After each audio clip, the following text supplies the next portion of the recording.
कैसे हैं सभी लोग? सब बढ़िया हैं? मैं हूं आकाश जैन और हम डिस्कस कर रहे हैं क्लास 10th साइंस से चैप्टर इलेक्ट्रिसिटी के बारे में।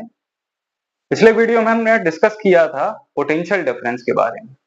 अब इस वीडियो में हम डिस्कस करने वाले हैं इस चैप्टर का सबसे इंपॉर्टेंट टॉपिक, जो कि है ओम्स लॉ। तो चलिए इसको देखते हैं क्या है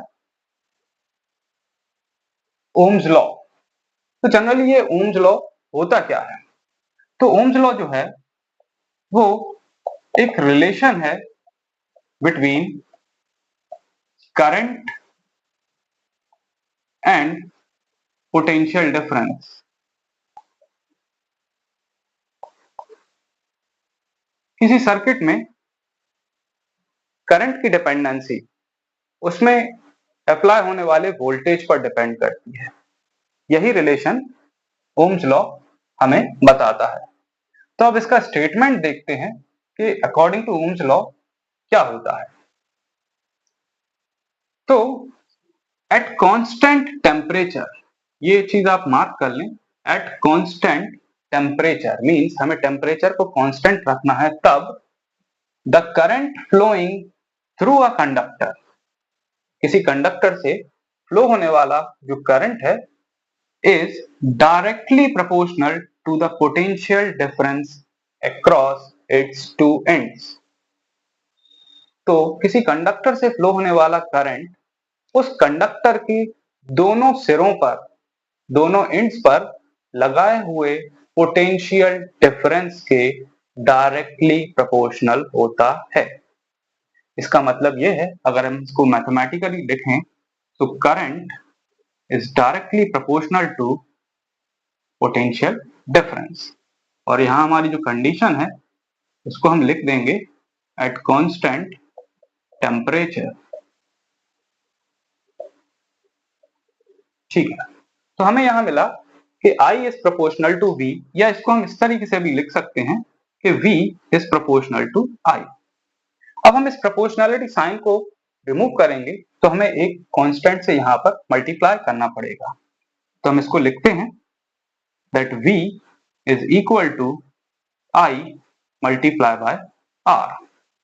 यहां पर R जो है ये प्रोपोर्शनलिटी कांस्टेंट है, जिसको हम कहते हैं रेजिस्टेंस ऑफ कंडक्टर। तो मैं यहां लिख रहा हूं where R is constant and is called resistance of conductor। तो अलग अलग कंडक्टर्स के अलग अलग रेजिस्टेंस हो सकते हैं। तो यहां से हम इस R को कैलकुलेट करते हैं, तो R इज इक्वल्स टू हमें मिलेगा V डिवाइडेड बाय I। एक फॉर्मूला हमें ये मिल चुका है, एक फॉर्मूला हमें ये मिल चुका है। अब बात आती है कि जो रेजिस्टेंस ऑफ कंडक्टर है इसकी एक्चुअल डेफिनेशन क्या होती है। तो इसकी डेफिनेशन लिखते हैं हम।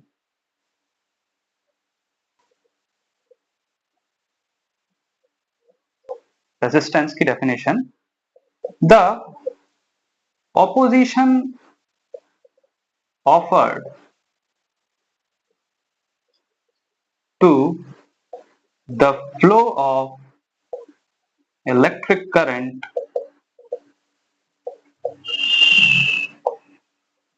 थ्रू एन इलेक्ट्रिक सर्किट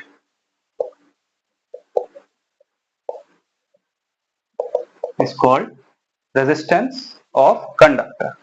अब यहां से हम इस रेजिस्टेंस की यूनिट की भी बात करते हैं। तो यहां हम देखें पोटेंशियल डिफरेंस की जो यूनिट होती है वो होती है वोल्ट, और करंट की जो यूनिट होती है वो होती है एम्पियर। तो यहां से हमें मिला कि जो रेजिस्टेंस की यूनिट होगी वो होगी वोल्ट अपॉन एम्पियर या वोल्ट पर एम्पियर। तो हम यहाँ ऐसा यूनिट ऑफ रेजिस्टेंस की बात करें तो ये होगी वोल्ट पर एम्पियर, या फिर इसको हम कहेंगे ओम, जिसको हम ओमेगा से डिनोट करते हैं। तो यहाँ हम देख रहे हैं इस रिलेशन में कि जो रेजिस्टेंस है वो अप्लाइड पोटेंशियल और करंट दोनों पर डिपेंड कर रहा है। अब इस रिलेशन से हम करंट का जो रिलेशन है V और R के फॉर्म में वो निकालते हैं।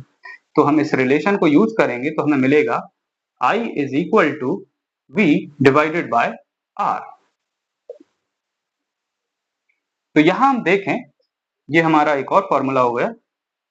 तो यहां हमें देखने से मिल रहा है कि जो करंट फ्लोइंग है किसी पर्टिकुलर इलेक्ट्रिक सर्किट में या किसी कंडक्टर में, वो डायरेक्टली डिपेंड कर रहा है पोटेंशियल डिफरेंस पर और इनवर्सली डिपेंड कर रहा है रेजिस्टेंस पर।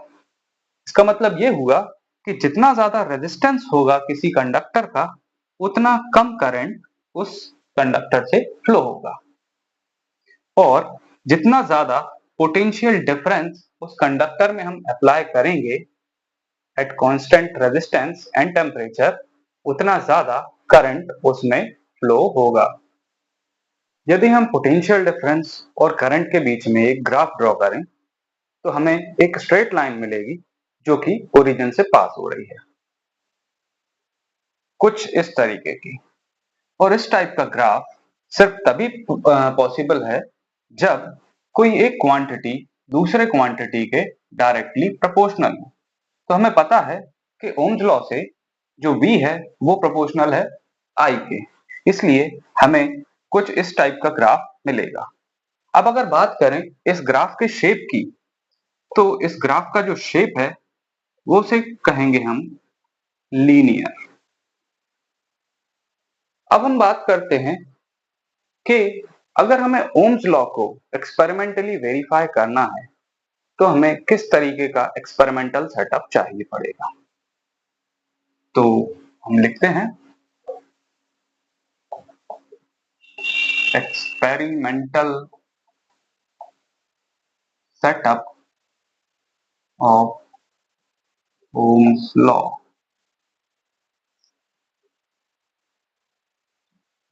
तो ओम्स लॉ में हमें करंट और वोल्टेज दोनों में रिलेशन मिलता है। मींस किसी सर्किट में हमें एमीटर और वोल्टमीटर को कनेक्ट करना पड़ेगा। साथ ही हमें वेरिइंग वोल्टेज की डिपेंडेंसी देखनी है करंट के ऊपर। तो हम एक सिंपल सर्किट लेते हैं जिसमें हम कोई एक रेजिस्टेंस लेते हैं। इस रेजिस्टेंस के साथ हम सीरीज में एमीटर को जोड़ देते हैं और इस रेजिस्टेंस के पैरेलल में हम एक वोल्टमीटर जोड़ देते हैं। से ये हमारा रेजिस्टेंस हो गया। ये बैटरी हो चुकी है। देन इसके बाद हमें एक वेरिएबल रेजिस्टेंस चाहिए होगा जिसके थ्रू हम इस सर्किट का जो पोटेंशियल है उसको वेरी कर सकें।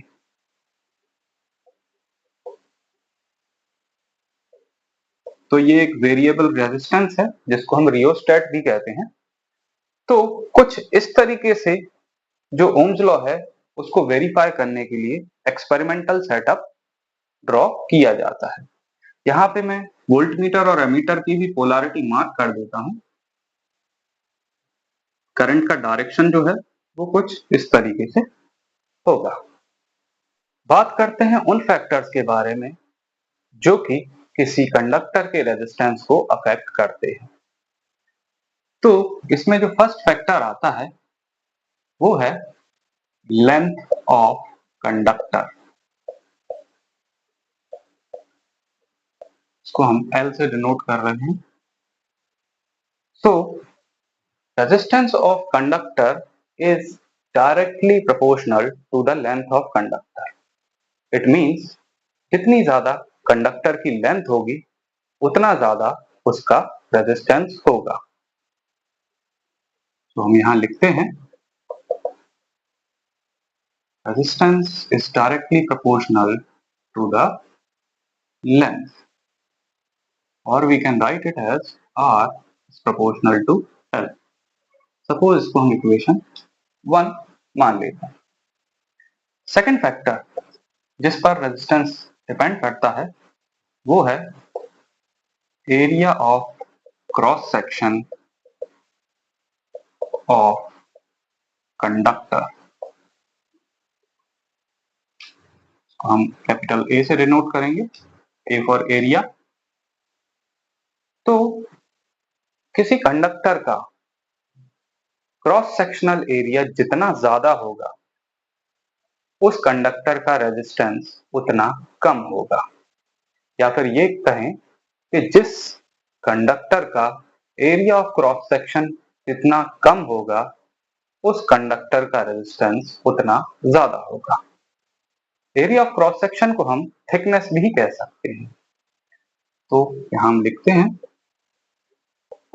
कि resistance is inversely proportional to area.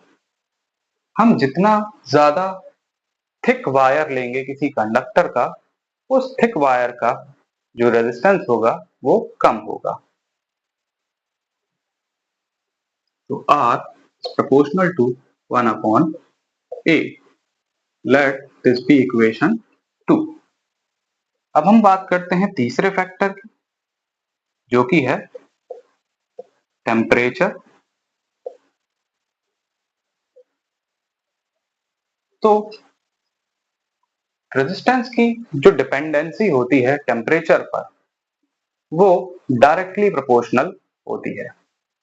कहने का मतलब ये है कि जितना ज्यादा कंडक्टर का टेम्परेचर इंक्रीज होगा उतना ज्यादा उस कंडक्टर का रेजिस्टेंस भी इंक्रीज होगा। तो हम यहां लिखते हैं कि resistance increases on increasing temperature।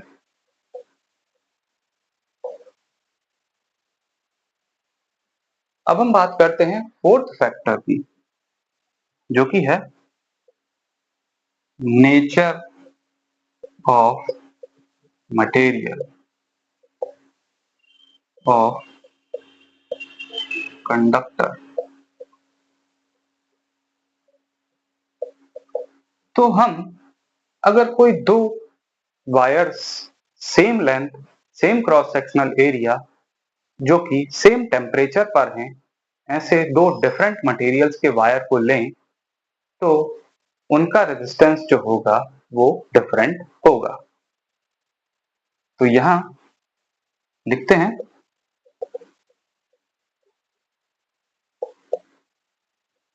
different materials have different resistances at same temperature